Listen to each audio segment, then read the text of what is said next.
Hi friends! ఈ ఎపిసోడ్‌లో ఏం జరిగిందో చూద్దాం. ఇంకా హంగు నీకు కావాలంటే ఆ సీల్ ఇచ్చేస్తాను. తను వదిలేసి, తను పంపించేసేయి అని చెప్తే, అబ్బా! నువ్వు నిజంగానే చాలా సిన్సియర్‌గా ఉన్నట్టున్నావు. సరే, సరే నీకు ఆ విష్ ఫుల్‌ఫిల్ అయితే నేనే నీ విష్‌ని ఫుల్‌ఫిల్ చేస్తాను నీ కోరికని అనేసి అంటూ ఉంటాడు. ఇంకా తను కావాలని కాల్చడానికి వెళ్తే అంత లోపల జో వచ్చేసి అడ్డుపడుతుంది. ఇంకా బుల్లెట్ వచ్చి తనకు తగులుతుంది. ఇంకా తిను వచ్చి జియా జియా అని అరుస్తాడు. ఎందుకు ఇలా చేశావు అనేసి. ఇంకా వాళ్ళ అన్న వచ్చి అడుగుతాడు. "అయ్యో! నీకు నేనంటే ఇష్టం లేదు. కనీసం నీతో కలిసి బ్రతకలేకపోయినా నీకోసం నేను చావాలనుకుంటున్నాను. నువ్వు ఒకటి గుర్తుపెట్టుకో, నేను లవ్ చేశాను" అనేసి చెప్తూ ఉంటే, ఇంకా తను పట్టుకొని ఉంటుంది. తను చంపండి, చంపండి అంటుంటే, ఇంకా తను వెళ్ళి అలా హైడ్ అయిపోతాడు. ఇంకా చెంగో చేసి ఏమైంది ఏమంటే పర్వాలేదా అంటే బాగలేదు అనేసి అంటే, సరే అనేసి తను కొట్టేసి తనకక్కడ ప్రమాదం ఉంటుందనేసి తను తీసుకొని వెళ్ళిపోతాడు. ఇంక మొత్తం వెళ్లి వెతుకుతారు. అక్కడ ఏమీ ఉండదు. వాళ్ళు వెళ్ళిపోయుంటారు. "నీకేం చెప్పాను? నువ్వు నన్ను తీసుకొని వచ్చేయమన్నాను కానీ నువ్వెందుకు ఇలా అంతా చేశావు? మీ నాన్నని ఎందుకు చంపావు? అండ్ తనెందుకు నీకేం చెప్పాను, తను చంపకుండా నన్ను అక్కడి నుంచి తీసుకొని రమ్మని చెప్పాను. నువ్వు కంబైండర్‌ని చంపేసి అండ్ మీ చెల్లిని కూడా చంపేశావు. అండ్ నువ్వు హాంగ్‌ని చంపడానికి కూడా ట్రై చేశావు. అండ్ నువ్వు తన మిలిటరీ పవర్ కూడా తీసుకోవడానికి ట్రై చేశావు. ఇదంతా ఎందుకు చేశావు" అనేసి తను అడుగుతుంది. "గుమెంగ్, నీకు ఇవంతా తెలియదు. నువ్వు ఇంకా నిద్రపోతున్నావు. మేలుకో. ఇప్పుడు గాని నేను తను చంపకపోయినా అనుకో కంబైండర్ చంపి తన మీద ఫ్రేమ్ చేయడం వల్ల తనకెవరికి మర్యాద ఉండదు. ఇంకా గవర్నర్ సీల్ అంటావా? తను ఇప్పుడు తీసుకోకపోతే తను ఎక్కడున్నా తను ఆ పని చేస్తాడు. ఇప్పుడు తనకంటూ ఇల్లు ఏమీ లేకుండా చేసింది అందుకే నేను. నీకు అర్థం కావట్లేదా? నువ్వు కంట్రోల్ తప్పుతున్నావు. నీకేం తెలియట్లేదు. నువ్వు ఏమనుకున్నావు? ఏం చేయాలనుకున్నావు" అనేసి తను చెప్తూ ఉంటాడు. "అలా కాదు, నేను చెప్పేది అర్థం చేసుకోండి. నువ్వు అంత ఈజీగా తను ఎలా వదిలేయాలనుకుంటున్నావు?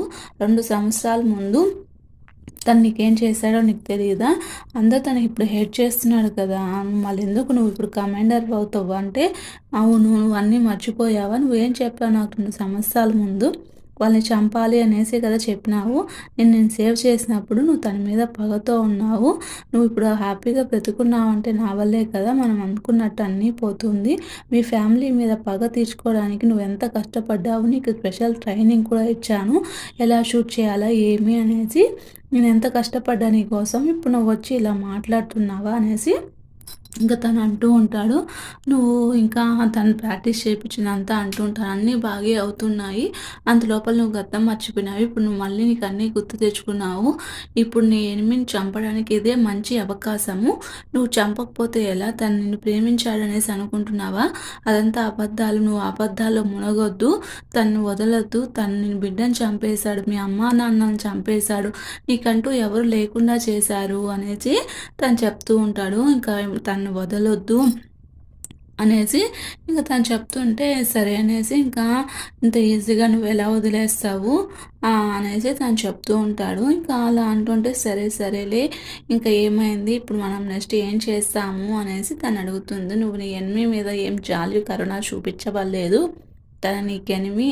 మనం ఇక్కడంతా వెతుకుతాము. ఖచ్చితంగా తన్ని పట్టుకుందాము. ఖచ్చితంగా తన్ని పట్టుకొని చంపేస్తాం మనము" అనేసి తను చెప్తాడు. సరే మనం ఏం చేద్దాం నెక్స్ట్ అనేసి అంటుంటే, నా దగ్గర ఒక ప్లాన్ ఉంది. ఆ ప్లాన్ చేస్తే ఖచ్చితంగా తను మన దగ్గరకు వస్తాడు. ఆ ప్లాన్ నేను చేస్తాను. నువ్వు నాకు హెల్ప్ చేస్తావా అంటే, హెల్ప్ చేస్తాను అంటుంది. ఇంకా చెంగొచ్చేసి తిని కట్టేసుంటాడు. "పప్పు అంటే నేను ఇప్పను అంటే నీకేం చేస్తున్నావో అర్థమవుతుందా? నన్నే ఇలా చేస్తావా నువ్వు అంటే నేను ఎందుకు చెప్తున్నానో అర్థం చేసుకోండి. ఇప్పుడు మీరు బయటికి వెళ్తే మీకు ప్రమాదము" అనేసి అంటే "నువ్వు కూడా నన్ను ఇలా మోసం చేస్తున్నావా" అంటే, "అలా కాదు సార్, నేను చెప్పేది విను" అంటే, "తను ఒంటరిగా ఉంది. తను అలా పరిస్థితిలో నేను వదిలేయలేను. తను డేంజరస్ ప్లేస్‌లో ఉంటే అలా వదిలేసి ఊరికేనే ఉంటానని ఎలా అనుకుంటున్నావు?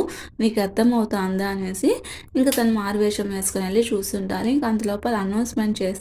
ఏమని అంటే, పెళ్లి చేసుకోబోతున్నారు. వెడ్డింగు అదే జంక్షను పెళ్లి చేసుకోబోతున్నారనేసి మొత్తం ఇచ్చేసి, ఇప్పుడు వెళ్ళడం అవసరమా? వాళ్ళు మిమ్మల్ని కావాలని బయటికి రప్పించడానికి అలా చేశారు. మీ లైఫ్‌ని రిస్క్ చేసుకుంటారా అంటే, నేను ఒకటే వెళ్తా, నువ్వు రావద్దంటే, అలా కాదు అంటే, నేను చెప్పేది విను, ఇప్పుడు నేను వెళ్తాను, నువ్వు చూసుకో అనేసి తను చెప్తారు. ఇంక అందరూ చూస్తుండగా వీళ్ళు చర్చ్‌లో వెళ్ళి మ్యారేజ్ చేసుకుంటూ ఉంటారు. "నీకు ఇతనంటే ఇష్టమా? లైఫ్ లాంగ్ తనతో తోడుంటావా?" అనేసి అంటూ ఉంటే, అంతలోపల అక్కడికి హుయాన్ వస్తాడు. ఇంక వచ్చి నాతో వచ్చేయి అనేసి తను చెప్తాడు. ఇంక తను సైలెంట్‌గా ఉంటుంది. ఇంక తను వచ్చేసి, "ఓహో! నువ్వొచ్చి పంపించేయమంటే నేను పంపించేస్తానా? సరే నీకేం కావాలో చెప్పు నేనిస్తానంటే, నీకు గవర్నర్ ప్రపోజల్ ఉంది కదా! సీలు అది నీకిచ్చేసాను. నాకేమీ అవసరం లేదు. తన్ని వదిలేసేయి" అంటే, సో, నీ ఆఫర్ నాకు టెంప్టింగ్‌గా ఉంది. సరే, సరే నువ్వు మోకాళ్ళ మీద నిలబడు, వేడుకో అప్పుడు నేను వదిలేస్తాను అంటే, సరే అనేసి తను మోకాళ్ళ మీద కూర్చుంటాడు. ఇంకా సీలయితే తీసేసాడు. ఇంకా వచ్చే గూమెంగ్ అంటే తనింక ఫ్లవర్ బొక్క ఉంటుంది. అది తీసేసి పరిగెత్తా వస్తుంది. తన దగ్గరికి వచ్చేటట్టు వచ్చి ఇంక తన్ని కాల్ చేస్తుంది. ఇంక తనని కాలుస్తుందని తను ఎక్స్‌పెక్ట్ చేసుంటాడు. సో, అలా కాల్ చేసి ఇంకా తన దగ్గరికి వెళ్తుంది. "నేనిప్పుడు ఎందుకు కాల్చాను అంటే నువ్వు నన్ను నమ్మించి మోసం చేశావు. అండ్ ఇంకోసారి ఎందుకు కాలుస్తున్నానంటే మా ఫ్యామిలీ మొత్తాన్ని చంపేశావు. ఆ తర్వాత ఎందుకు కాలుస్తున్నాను అంటే నువ్వు నా బిడ్డని చంపేశావు.